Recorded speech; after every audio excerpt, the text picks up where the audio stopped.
I am Cohasset Town Manager Christopher Senior, and I'm excited to welcome everyone today to this Learning Commons featuring Cohasset alumni, astronaut Stephen Bowen.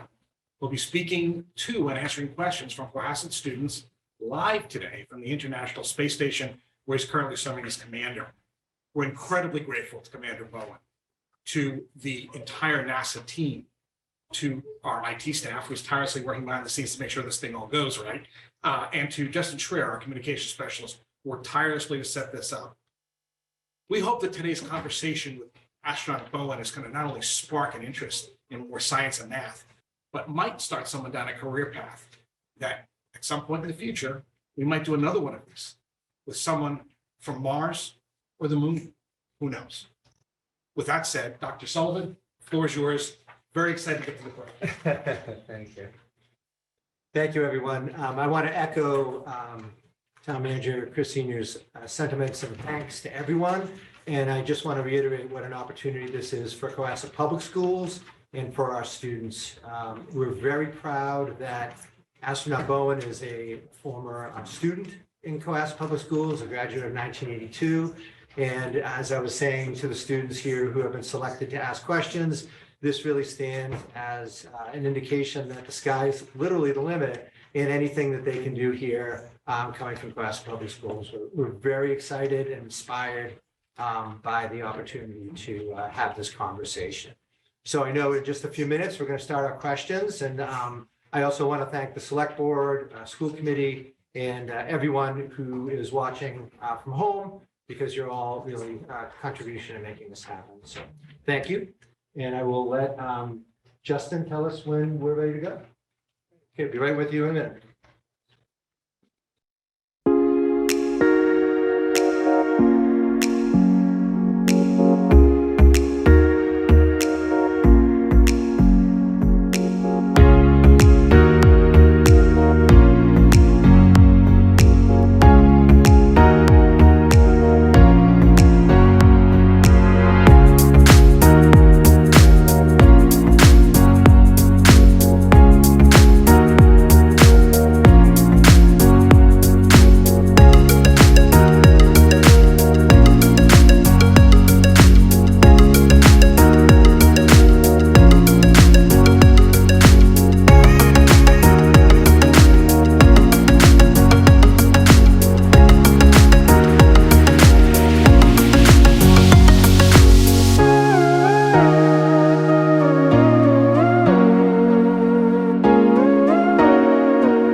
Hello, astronaut Bowen, can you hear us?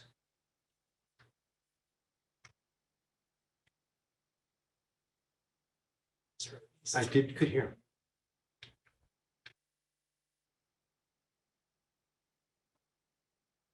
him. Yeah. He can't see us either. So that's not doing me any good. But, astronaut Bowen, can you hear us?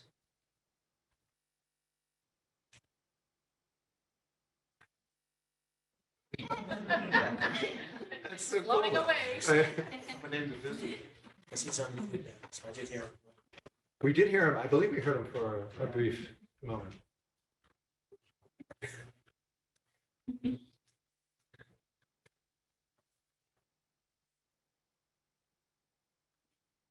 I like that. We had to float it. Neat.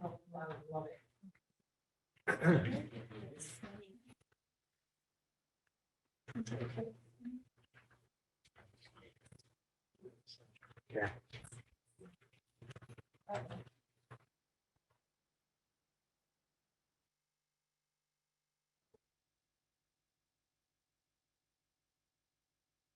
Shall I speak in? Astronaut Bowen, can you hear us? I can hear you. Can you hear me? Yes, we can. We can. Okay, thank you. So we'll begin. My name is Dr. Patrick Sullivan, Superintendent of Cohasset Public Schools, and on behalf of the town of Cohasset and Cohasset Public Schools, we'd like to thank you and also say a big welcome from home. We are so proud of your accomplishments and really honored and inspired by everything you've done and the fact that you want to speak to us. So thank you. And I'm not going to waste any more time. I'm going to get right to the students we have 17 students here who are going to ask some wonderful questions, and they're the real show. So I will first introduce our first question asker is Nolan Barry. Nolan is from grade 4. Come on up, Nolan, and just ask your question to Astronaut Bowen. Hi, I'm Nolan, and my question is, what is a typical daily routine for you in space? What do you eat, and how do you sleep without floating around? Typical day, you start, wake up is about 6 a.m. Sleep, they schedule from 9:30 to 6, but you don't really sleep. That's sort of your opportunity to get organized and then get some sleep. So from about 7:30 to in the morning to 7:30 at night, we're basically completely scheduled all day, usually running experiments, exercising for 2 hours, a couple hours to eat overall.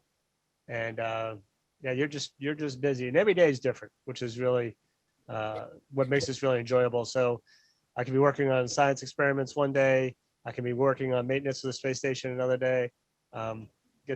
Occasionally get to go outside and do an EVA in one of these. That's a much longer day, however, than the usual 12-hour day. And yeah, eating, we eat basically meals ready to eat, or essentially that camping food that you can go buy. And sleeping, I've never had a problem sleeping in space, because basically all you do is you just kind of hang here and float, and it's very easy to sleep. Wonderful. All right, thank you, Nolan. Great job. Next question asker is Noah McDowell, who's from grade 10. I'm going to move the podium. Grade 11, sorry. Hello, my question is there anything we would find surprising that astronauts pack with them to bring to space? Yeah, I think the flag right behind me might be a little surprising to some. So I actually got that a couple of years ago. And so you do get a chance to bring some personal items up here, which is nice, which is pretty good. And so on some of my previous flights, I brought my children's stuffed animals. I brought one from each child, so that was a lot of fun. So it's nice to have personal items on board. Thank you, Noah. Our next question asker is Brian Frazier. Brian is grade 2.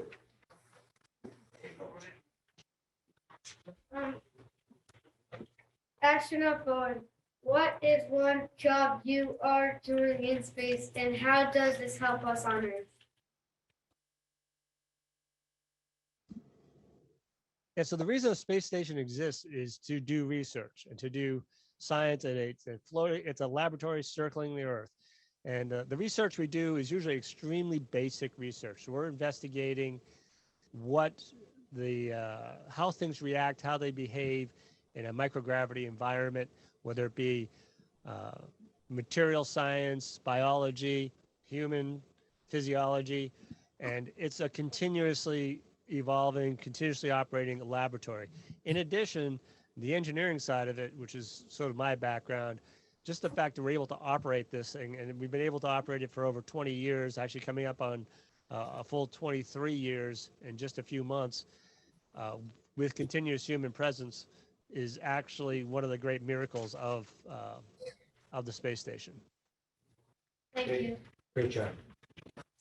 Next question asker, grade 3, Brooke Magic.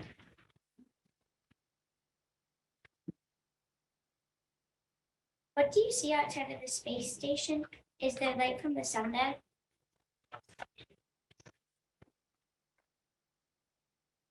Could you repeat that again? I'm sorry, I missed it. What do you see outside of the space station? Is there light from the sun there? Yeah, actually, we circle the Earth every 90 minutes or so. And yeah, there's a lot of light from the sun. As a matter of fact, it's incredibly bright outside, no clouds, nothing. And so for usually about half that 90 minutes, you're in sunlight, continuous sunlight. It's incredibly bright. And then you transition very quickly into darkness, and it's incredibly dark. So yeah, it's night and day. You get 16 day-night cycles a day, every 24 hours, I should say. And yeah, that you can see the sun. You can see the stars when it's dark, which is pretty nice too. And the Earth is always amazing to look at. Next question asker is Peyton Phillips, grade 6. Peyton. What's the coolest thing you've seen in space? People. I mean, this is not our normal place to live, right? We live on Earth. So the fact that we're able to live and have had people living here continuously for 20 something years is absolutely amazing. And so as long as you've been alive, people have been living in space. Us older people, we're like Neanderthals. You know, we're a different species in essence because this is new to us. But as long as most of the people in this audience know, we have always lived in space. And that is absolutely just changes how you view humanity, how you view the Earth. Thank you. Next question asker, Michael Banning. Michael is in kindergarten.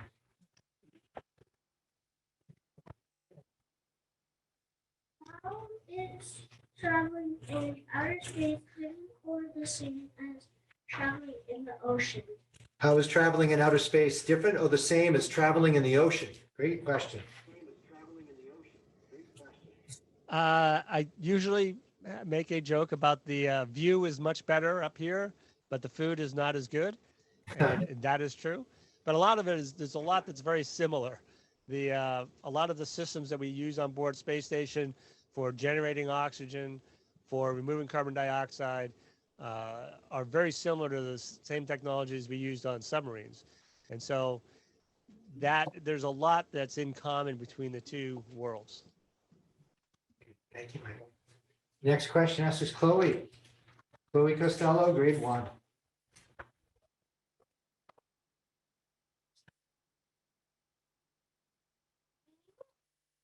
Do you go through temperature changes when you travel in space? Do you go through temperature changes when you travel in space? Yeah, as we just talked about, since you're in sunlight for about 45 minutes and then in darkness for 45 minutes, the temperatures are very extreme outside, basically plus or minus 200 degrees is sort of how we look at it. So it's incredibly hot when you're in the sun. Any material that's exposed directly to it gets very hot. So if you're outside doing a spacewalk, you can feel the heat. When it gets cold, it gets really cold outside. However, inside we maintain the temperature probably low 70s or so. It's very nice. Great job. Next question asker is grade 6, Charlie Dawson.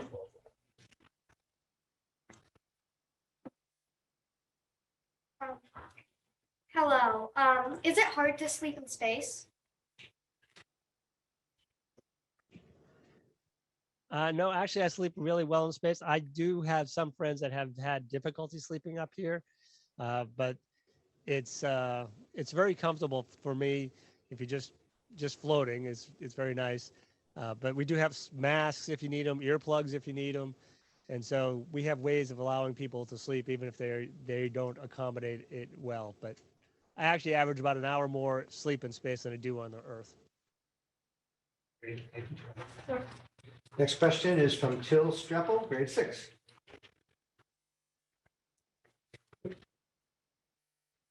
How do you get all of that water up into space? Like drinking about 2 or 3 gallons of water per day? Like water is very heavy too. So how would you carry all that on one rocket? So what's one of the amazing things that we do up here is we recycle all our sweat, condensate, and urine, about 90% efficiency. So some of the water that I am drinking right now came up on my earlier shuttle flights. The space shuttle used to generate water by when it made electricity, combined hydrogen and oxygen. You get electricity, and your byproduct is water. And that was a waste product on the shuttle, but we would deliver it to space station. So when the space shuttle stopped flying, we had a lot of water on board, and we continue to recycle that same water. The Progress vehicles, like the one we had today, sometimes bring up additional water that we put into the system as well. And you're right, that's why water is very heavy. Water is would be a huge expense if we had to fly enough every single day to support all the activity that's up here. Great job. Next question is from Michaela Canby, 6th grade. Michaela. Hi, what was the scariest moment in space for you?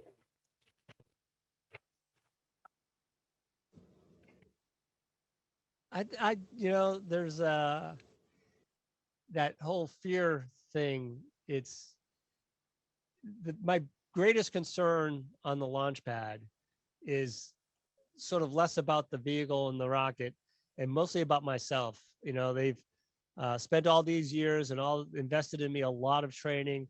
And my concern is that I will actually be able to accomplish the mission they've asked me to do. So it's really a fear and a concern that I can't meet the expectation. But those challenges are what make it exciting, right? And so the most frightening physical thing sort of caught me by surprise, which was I watched a meteorite go below me one day during a spacewalk, and I could see the streak as it entered into the Earth's atmosphere. But it took me a minute to realize that, hey, that little rock had just been outside here with me not too long before that. So in retrospect, that might have been the most frightening point.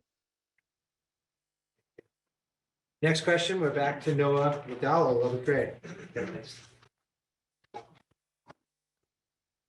What is it like to work with people who speak different languages in space? Is communication in general hard?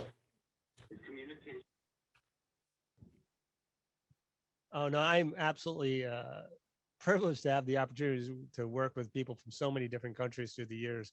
And currently on board, we have astronauts from the United Arab Emirates. We have Russian cosmonauts. We have 2 commercial astronauts from Saudi Arabia. It's just amazing. And on the USOS segment, the US segment, we tend to speak English, and the Russian segment, we tend to speak Russian. And so learning languages, and it really is an international space station.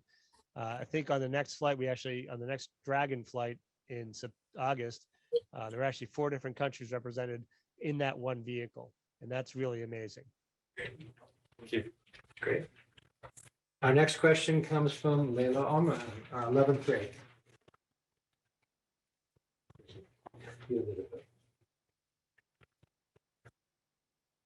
Hello. Have relations changed with Russian cosmonauts since the war in Ukraine? How does politics affect your agenda, influence your agenda for space exploration and research? And that's actually an interesting topic. The day-to-day, how we function in space has not changed. We're all on the same, basically we're in the same boat. We've got one vehicle, we've got one crew. We have to work together to keep and maintain this space station operating. And it's really sort of a bright spot in things that we're all still able to communicate and work and maintain this amazing laboratory in space. Thank you. Wonderful. Thank you. Our next question is from Grady Ketchen. Grady is in grade 3. When you were in the Deer Hill School, did you want to be an astronaut when you grew up? So I remember in 5th grade, the very end of 5th grade, we would transition up to the next grade for a couple of days, just so we could meet our new teachers for the next year. And there was a contest that the post office was running, changing the price of stamps like from 13 cents to 14 cents or something. and drew a picture of Apollo Soyuz, which was the first time the Russian and American space programs came together in orbit.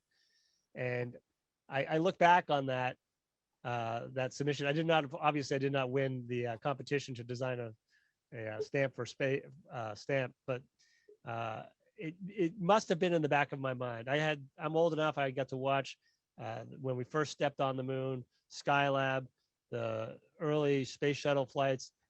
I saw all of that, but I never planned on it as a career. And so when the opportunities came up to apply, I just applied.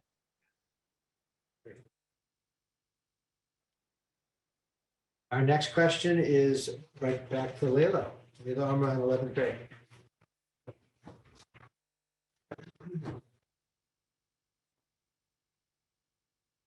Hi again. How does your perspective change when you return home and look up at the stars? Does that feel odd or different?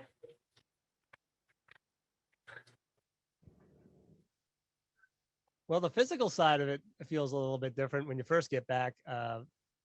I've always had short flights, so that was not too bad. But this will be interesting after 6 months up here to see how my body feels looking up. But intellectually, looking up at the sky and realizing that there are people continuously living up there.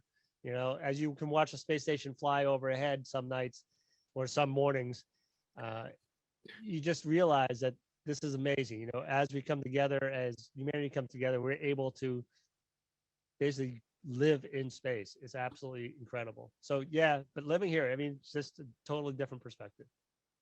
Thank you. Thank you, Layla. Next question is grade 12 from Charlie Donovan. Hi, Astronaut Bowen.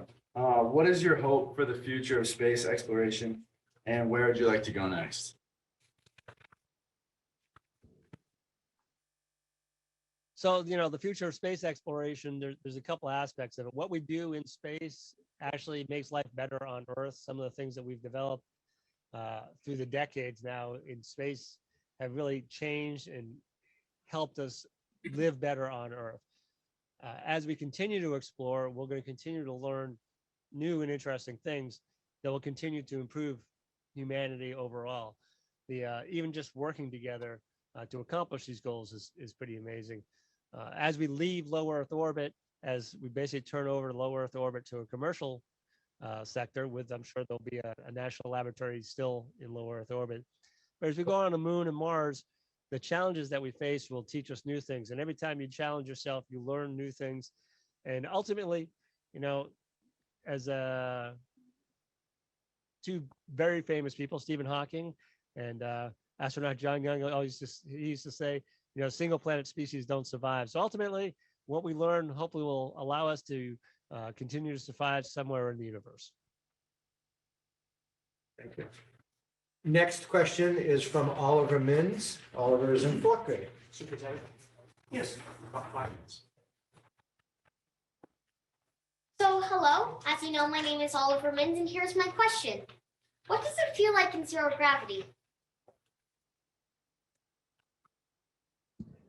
Oh, it never gets old to float. So yeah, so I'm actually just floating right now. So it feels great, actually. It takes a while, 2 months to get settled in. So this felt normal. It'll take several months for me to feel normal back on Earth. But it feels pretty good. It's a very comfortable place. You don't use your legs as much. You use your hands to kind of move around, but it feels normal after a while. Thank you, Oliver. Next question is from Jonathan Wyndham, grade 7.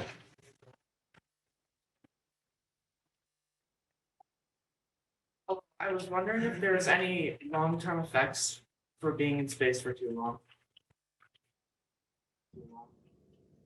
And actually, that's one of the major research things we do up here. We are our own experiments.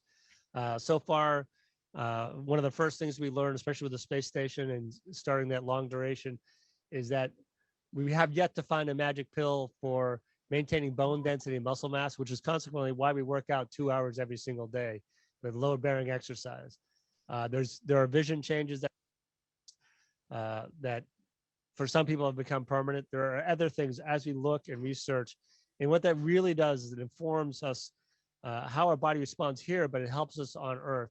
So our early work in osteoporosis, which is bone density issues, is that there is no magic pill. The best thing you can do is load bearing exercise every single day. And that's a major part of our research. Okay, thank you. And our final question is from the students is for Charlie Donovan again, grade 9.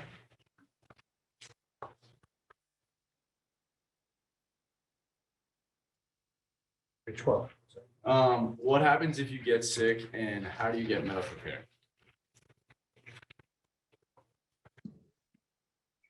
Okay, if you get ill, we do have medical equipment on board. We do have medicines on board. I've been trained for several times to be the crew medical officer, which I think scares people into being healthy. But actually on board right now, we have a doctor, Dr. Frank Rubio, which is really great to have him on board. It helps a lot with a lot of our medical research, as a matter of fact.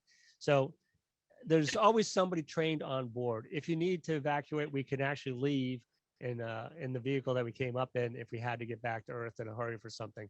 And we do have some equipment on board that we can do some pretty interesting things if we had to. Thank you. Great. We timed it pretty well. We got, I think, a minute left. Any fond memories of Cohasset you want to share with the Cohasset folks watching from home? Get about a minute. Oh, I lived there continuously until I joined the Navy, basically. So my family still lives, my sister still lives in town. And no, I love going back to Cohasset. I've had my family up there. We were up there for a wedding last summer and walking around downtown, walking to the beach. My kids did that. So it's just a really wonderful place to grow up. It was a great place to be from. And the opportunities provided by the schools themselves is absolutely incredible. I always consider it like a private school that, the taxpayers pay for by going to Cohasset High School and the Cohasset school systems. It was a great education. Well, that's great. Thank you again for inspiring all of us with your efforts here. And it was really lovely talking with you. Thank you on behalf of Cohasset Schools and Town Cohasset. You're all very welcome, but I owe the schools a lot, and I've always thanked my teachers. Thank you. Absolutely. So I think we're, I'm just going up on my watch here. Yep. Perfect. Thank you again.